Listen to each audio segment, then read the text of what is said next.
Katika kipindi cha Juni, Julai na hata sasa Agosti, imeshuhudiwa ripoti na uhalisia katika baadhi ya maeneo hapa nchini, kukiwa na vilio ama kupazwa kwa sauti za wananchi juu ya kupanda kwa bei za baadhi ya bidhaa muhimu. Mathalan, hivi sasa kule Zanzibar inazungumziwa sukari, lakini kupitia taarifa mbalimbali za Azam News katika kipindi hicho ambacho nimekitaja, tumekuwa tukiripoti pia kupanda kwa bidhaa nyingine ikiwemo kupanda kwa bei ya saruji, lakini pia tumeshuhudia kupanda kwa bei ya mafuta ya petroli na dizeli ambayo nayo imesababisha hata kupanda kwa bei za usafiri na usafirishaji. Huu ni uchanganuzi na leo hii tunaweka mada hiyo mezani, na hasa tukiangalia visababishi vya hali hii, lakini pia namna bora ya kukabiliana na kupanda kwa bei za baadhi ya bidhaa muhimu. Mimi ni Remo Nyamwihula anayokaribisha katika matangazo haya, na leo hii katika kujadili hili tunaye Jonathan Mnyela. Yeye ni mtaalamu wa uchumi tumizi. Jonathan, karibu sana. Asante sana. Na nianzie hapo kwenye namna nilivyokutambulisha. Unaposema uchumi tumizi, yes, maana yake ni nini? Actually, uchumi tumizi ni kwa kizungu wanaita ni applied economics, ambayo ni taaluma ya uchumi ambayo inanifanya mimi niweze kuchukua ile elimu ya uchumi, kwa mfano ya macroeconomics na microeconomics ama ya econometrics, lakini pia labda na development economics, niweze kuzitumia katika maisha ya kila siku, ama nikielezea katika mazingira ya kitaasisi, basi yaweze kuelezwa kwenye mazingira ambayo yanaweza kueleweka kwa mtumiaji wa kila siku wa shughuli za kibiashara sasa na uchumi kwa ujumla. Kwa hiyo ni kama mtu ambaye mnatumika pia kuwarahisishia watu mazingira ama tafsiri sahihi ya namna gani ambavyo uchumi unakuwa na maisha yake ya kawaida na matumizi ya uchumi kwenye maisha ya kawaida ya kila siku. Haswa kabisa, ndio hivyo, kwamba yani hata kama tukisema mfumuko wa bei kwa mwaka huu serikali imekusudia uwe ni 4.3%. Maana yake nini? Mwananchi anaweza kuiona vipi? Okay. Yes. Sawa sawa. Katika mjadala huu tunaofanya hii leo inaangaliwa zaidi masuala ya bei kupanda katika baadhi ya bidhaa. Wewe kiuhalisia katika eneo unalotoka unasikia nini kwa wananchi kuhusiana na baadhi ya bei za bidhaa muhimu? Kuna jambo la kusikia kwa wananchi, lakini pia kuna jambo la experience. Eneo kubwa ambalo tumeliona kwanza ni swala la kupanda kwa bei ya saruji. Kwa mfano Dar es Salaam tu hapa Kigamboni, saruji mwezi wa 6 ilikuwa ni shilingi 17,500, lakini jana ilikuwa ni shilingi 18,500. Kwa hiyo ni kama shilingi 1,500 hivi. Hilo ni ongezeko la moja kwa moja.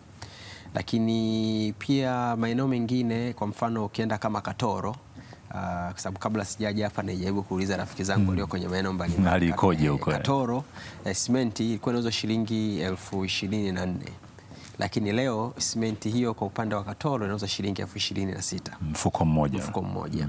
Lakini sasa kwa mtu wa Dar es Salaam akisikia Katoro watu wananunua simenti kwa shilingi 26,000, anaweza kujiuliza kama watu wanawezaje kujenga, halafu labda mimi ni ile Dar es Salaam nina struggle kwenye kujenga. Maana yake hiyo sana inakuja kukuambia kwamba inawezekana fedha ambayo wewe unayo Dar es Salaam ikawa ni kiwango kile kile na cha mtu aliye Katoro, lakini matumizi akawa ni tofauti. Na kila mmoja akaweza kufanikiwa kufanya jambo lake. Na tumeona mambo ya watu wa Katoro hivi karibuni. Yes. Sawa Jonathan, sasa kama tujaja kwenye mjadala wenyewe, hebu tuangalie baadhi ya wananchi ambao tumezungumza nao juu ya hii hali, na tuanzie kwa hali ya sasa ambayo tumeripoti hii leo kule Zanzibar. Baadhi ya wananchi wanasema nini katika kile ambacho wamekishuhudia kwenye upatikanaji wa sukari na bei yake jinsi ilivyo? Hali inatuathiri sana, maana kuna wanauza juisi, wanauza kashata, wanauza visheti, wanauza chapa, mikate ya michele, na maana sukari ndo kila kitu. Sasa ikiwa sukari hakuna, ndo na biashara hakuna. Kwa sababu wafanya biashara wakubwa wao hawasiriki hata akipata nini, lakini mlaji ndio anaumia. Napata sana shida kwa sababu unakuta huku unaenda unanunua sukari bei hii, ukienda huku unanunua sukari bei hii. Mara ya mwisho kuiuza sukari ni Jumapili, kipolo cha kilo 50 nanunua kwa 3,200, lakini jumla nanunua 160,000. Tunasumbuka sana kwa sababu tulikuwa tunafunga ya kilo 5, sasa hivi hata kilo 5 tatushinda. Hao ni baadhi ya Wazanzibari ambao tumezungumza nao na wakituelezea uhalisia wa upatikanaji wa sukari, bei ilivyo hivi sasa na athari ambazo wanakumbana nazo za moja kwa moja kwa sababu ya bidhaa hiyo kutopatikana. Kwenye utangulizi nilizungumzia swala la saruji pia, ambapo mwezi mmoja tu uliopita tulizungumza na baadhi ya Watanzania juu ya kupanda kwa bei ya saruji, na haya ni ambayo tuliyasikia kutoka kwa baadhi ya wakazi wa Dar es Salaam. Mwezi uliopita ilikuwa 18,500. Kwa hiyo kuna ongezeko wa 1,000 kutoka 18,500 mpaka 19,500. Tumepokea malalamiko kutoka kwa wateja mbalimbali kutokana na bei. Hatujafuatilia kwa undani zaidi, lakini tu wao nao wanasema wameongezewa. Kwa hiyo hatujui huko ndani zaidi kuna kitu gani. Mara ya kwanza tulijua ni mafuta, lakini sasa hivi tunaona bei zinaendelea kupanda. Tunashindwa kukamilisha ujenzi wetu kwa muda tuliopanga, lakini kwa kweli tulikuwa tunaomba serikali kama kuna uwezekano kidogo wapambane bei shuki. Kuna kama shilingi 900 imeongezeka.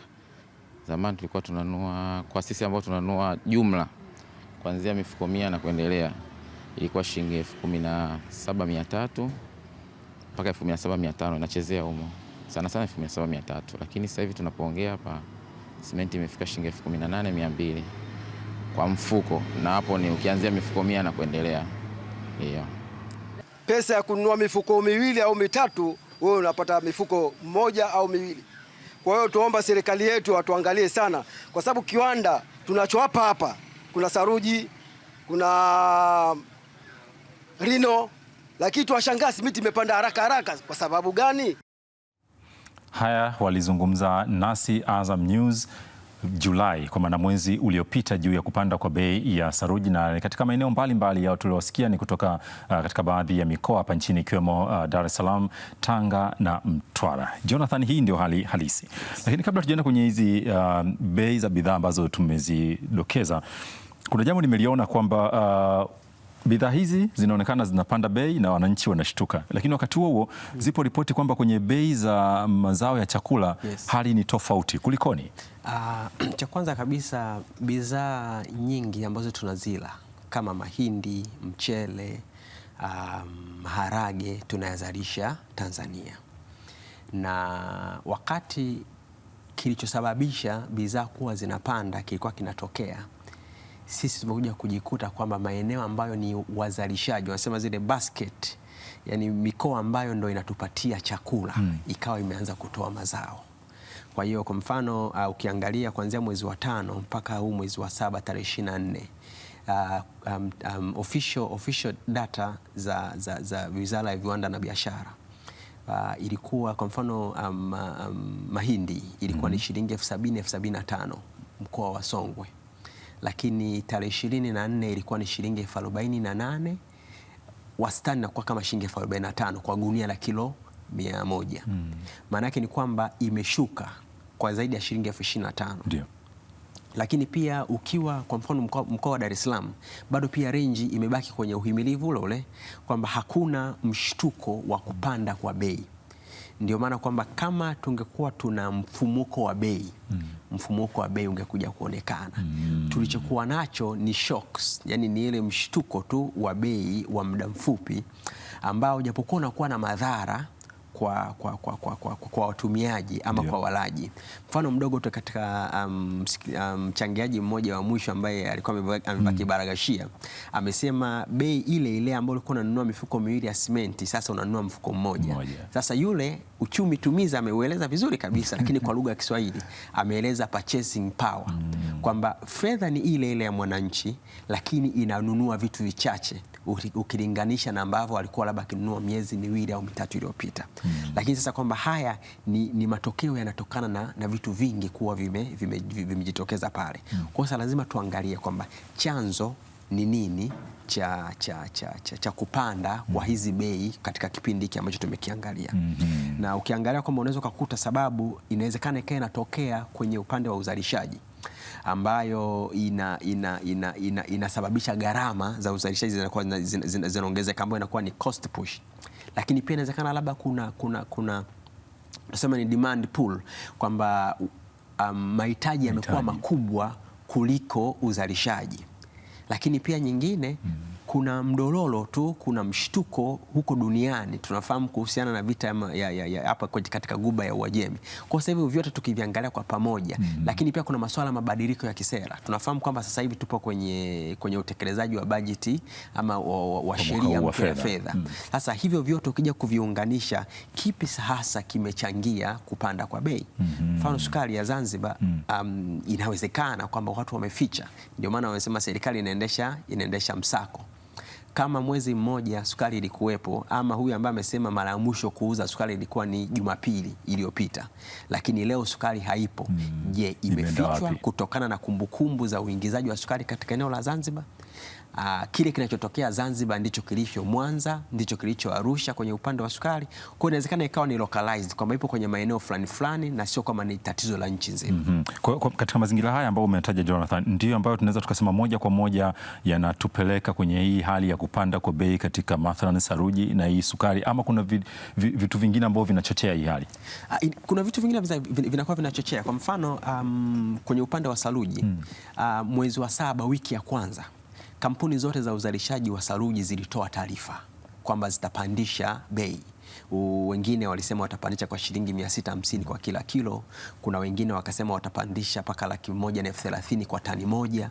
Sasa hapo ndipo sasa unakuja kujiuliza kwamba hizi kampuni zote kwa wakati mmoja, kwamba walikuwa wamekaa sehemu, walikuwa na kikao, wakasema sasa tunaenda kupandisha, kwa sababu mmoja ametoa barua tarehe 3 mwezi wa 7, mwingine akatoa tarehe 7 mwezi wa 6, unaona, mwingine akatoa tarehe 4 mwezi wa 7, zote zikiwa ndani ya wiki moja. Lakini reflection yake nakuja kwamba ndipo tulikuwa tumeanza utekelezaji wa sheria mpya ya fedha, kwa sababu tarehe 30 ndio ilikuwa mwaka wa fedha ule umeisha, na tarehe 1 mwezi wa 7 tulikuwa tunaanza mwaka mpya wa fedha. Kwa hiyo ina maana kwamba makampuni yalikuwa yanaangalia kwamba je, kuna sheria gani sasa inaanza kutekelezwa inakwenda kuathiri biashara zao, ikalazimisha kupandisha kwa bei kutokana na kodi zilizokuwa zimeongezeka.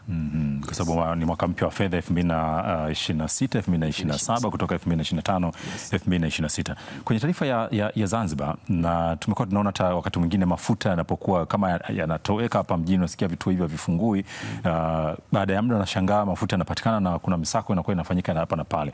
Kimazingira ama kiuchumi, kuna hali ambayo inaweza kumfanya mfanyabiashara aone huu ni wakati sasa, hebu ni hifadhi nilichonacho ama nikifiche nisubirie wakati fulani. Wafanyabiashara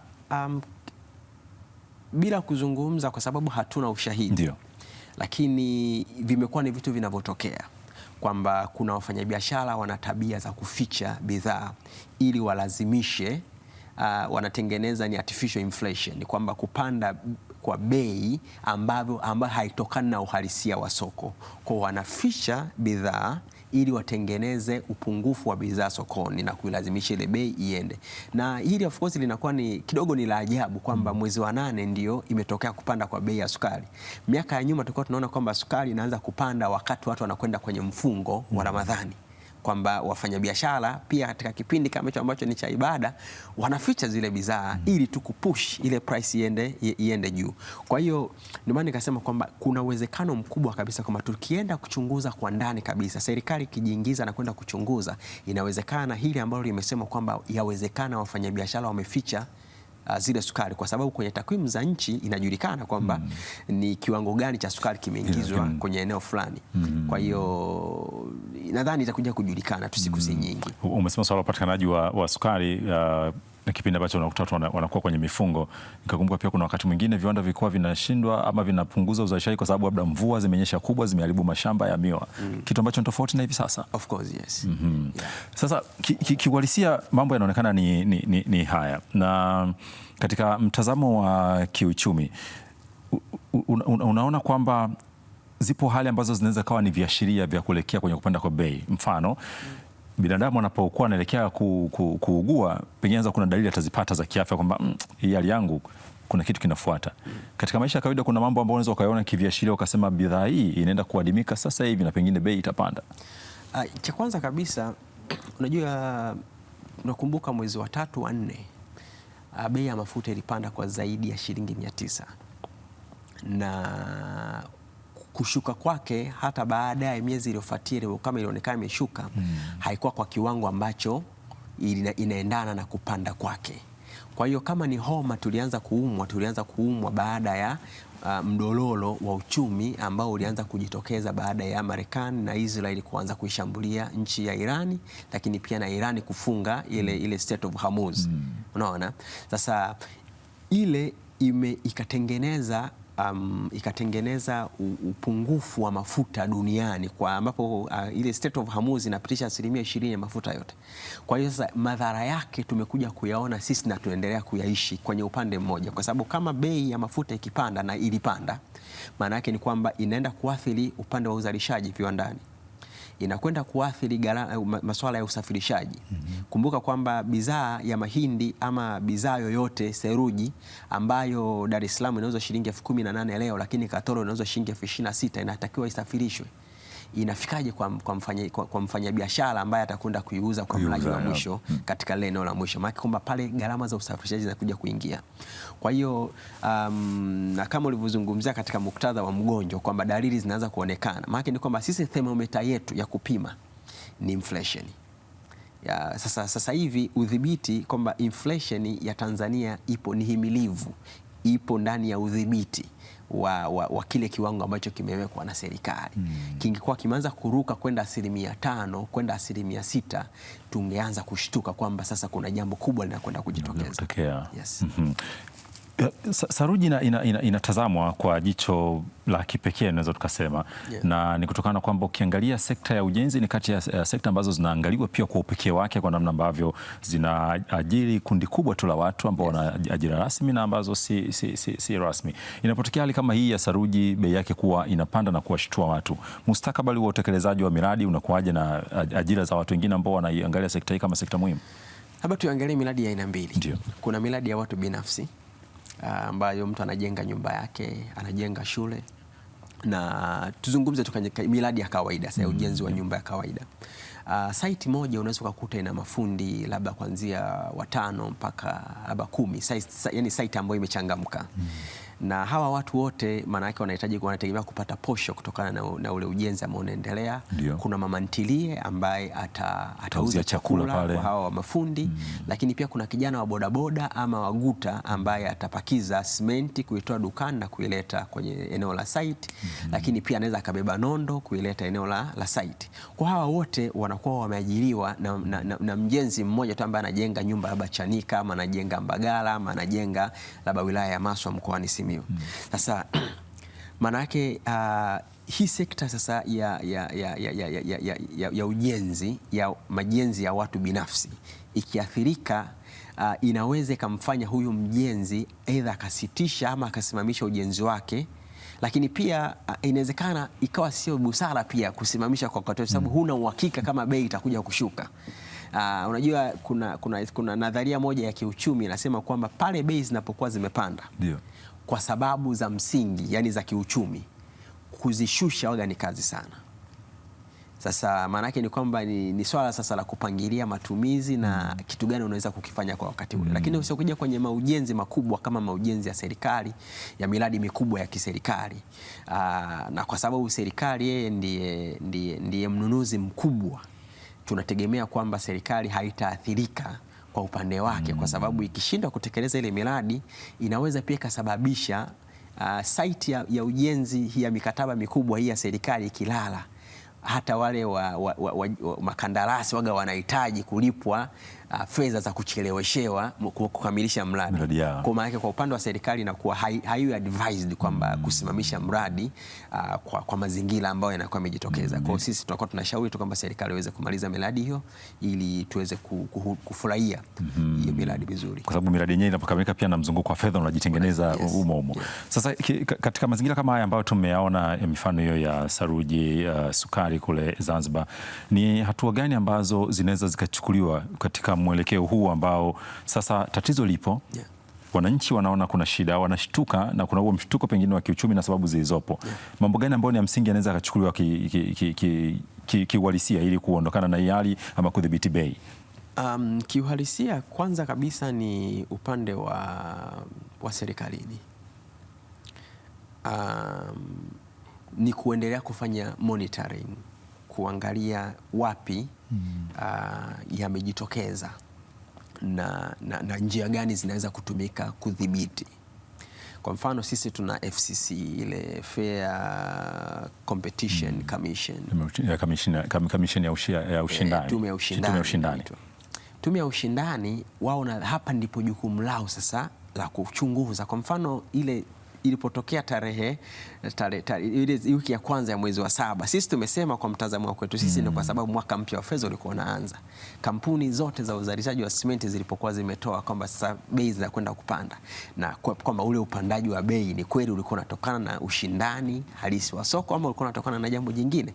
Maana sasa hapo ndio kazi yao sasa watu wa tume ya ushindani kuweza kuangalia viashiria mbalimbali, tatizo liko wapi. Unaona, kwa upande wa sukari kama tulivyosema kwamba kwa sasa hivi iko localized kwa eneo moja la upande wa Zanzibar, kwamba ni kweli watu wameficha sukari ama sukari haiko kabisa nchini. Kama sukari haipo kabisa nchini, maana yake ni swala la kuagiza, lakini kwa sasa hivi iko localized kwenye eneo dogo la Zanzibar. Lakini upande wa pili, kama tatizo labda linatokana na swala la kisera, maana yake ni kwamba serikali inapaswa kuangalia njia mbadala za kuweza kufanya nini, za kuweza kukabiliana na hizo sera ambazo zimekuja kuingizwa na labda zikawa zina madhara kwa upande kwenye upande wa upangaji wa bei. Lakini jambo la mwisho kwa upande sasa kwetu sisi wananchi. Sasa mimi nazungumza kama sasa nilikuwa nataka nije kwa mwananchi anafanyaje? Mchumi ambaye mchumi tumizi, applied economist, kwamba mwananchi kwanza kabisa tunataka tupange bajeti zetu vizuri, kwamba matumizi yetu tuyaelekeze kwenye mambo ambayo ni ya msingi. Kama maeneo yako umejikita kwenye swala la ujenzi, basi elekeza kwenye eneo lako ni kwenye ujenzi na kuacha matumizi ambayo sio ya lazima kwa wakati huu. Hilo ni la kwanza. Lakini la pili, kwa mwananchi, kwamba unaweza ukaprioritize, kwamba ukaweka vipaumbele. Kama sasa hivi tuko mwezi wa 7, ni mwezi ambao ada za watoto zinapaswa kulipwa. Maana yake elekeza nguvu zako kwenye kulipa ada za watoto kwa wale ambao wanasomesha kwenye shule za binafsi. Lakini kwa wale ambao wanasomesha kwenye shule za serikali, maana yake ni kwamba sisi tunaendelea kufurahia kwa sababu kuanzia shule ya msingi mpaka form 4 ni bure. Unaona? Lakini kuna mahitaji mengine pia. Sasa hayo mahitaji tunayaweza tu kama wazazi, inawezekana kabisa yakahimilika. Unaona? Kwa mimi naweza nikatoa ushauri huo kwa upande sasa wa wananchi, kwamba tuangalie matumizi gani ambayo tunaweza tukayahimili, lakini pia tukapunguza matumizi ambayo swala la vipaumbele hapo. Yes. Kwa dakika moja tu ningependa kupata ufafanuzi wako wakati tunahitimisha mjadala huu, Jonathan. Kuna wakati inatokea katika upandaji wa bei serikali inafikia hatua ya kuweka ruzuku. Yes. Hii inakubalika katika mazingira yapi? Ruzuku, serikali ikiweka ruzuku, unajua inalinda uchumi wa nchi. Ikiweka ruzuku, serikali inamlinda mwananchi, kwamba mwananchi asitumie fedha ya ziada ambayo hana kugharamia manunuzi ya bidhaa fulani ambazo kwa mazingira yaliyopo kwa wakati ule hayajatokana na yeye kuyachagua. Okay. Kwa mfano tunakumbuka baada ya bei ya sukari, baada ya bei ya mafuta kumepanda, serikali ilitia mkono wake kwenye mafuta ya diesel ili tu mwananchi asiumie, kwa sababu diesel ndio inaendesha uchumi wa nchi.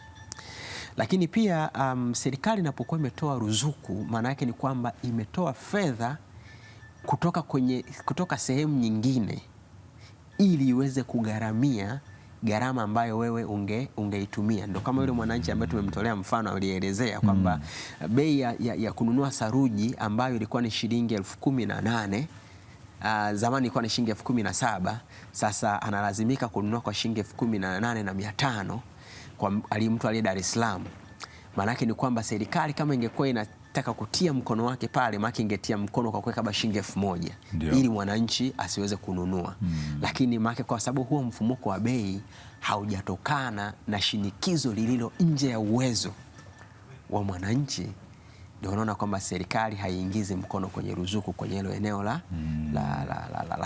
saruji. Okay. Yes. Bwana, nikushukuru sana kwa ufafanuzi huo. Asante. Na nikushukuru pia kwa kushiriki nasi katika kipindi hiki. Asante sana. Na Jonathan Mnyela, yeye ni mtaalamu wa uchumi tumizi, na tumeweka hapa mezani mjadala huu katika wakati ambapo tunashuhudia kupanda kwa bei za baadhi ya bidhaa hapa nchini. Tumetolea mfano wa sukari kule Zanzibar, lakini hivi karibuni pia tuliripoti hapa kuhusu kupanda kwa bei ya saruji, na tunafahamu tuko katika mazingira ambayo bei ya mafuta imekuwa inapanda na kushuka wakati fulani, lakini kwa wakati mwingi ikiendelea kushuhudiwa ikipanda kutokana na sababu mbalimbali. Kikubwa inaonekana kuna sababu za ndani na za nje, na tumepewa hapa namna gani ambavyo tunaweza kukaa na kuishi katika kushughulikia ama kuishi katika mazingira hayo ambayo tatizo linaweza likatatuliwa kwa sisi wenyewe na hatua ambazo zinaweza kuchukuliwa pia na serikali. Mimi ni Raymond Nyamwihula, asante sana kwa kuwa nasi. Huu ni Uchanganuzi na tafadhali endelea kuitazama UTV.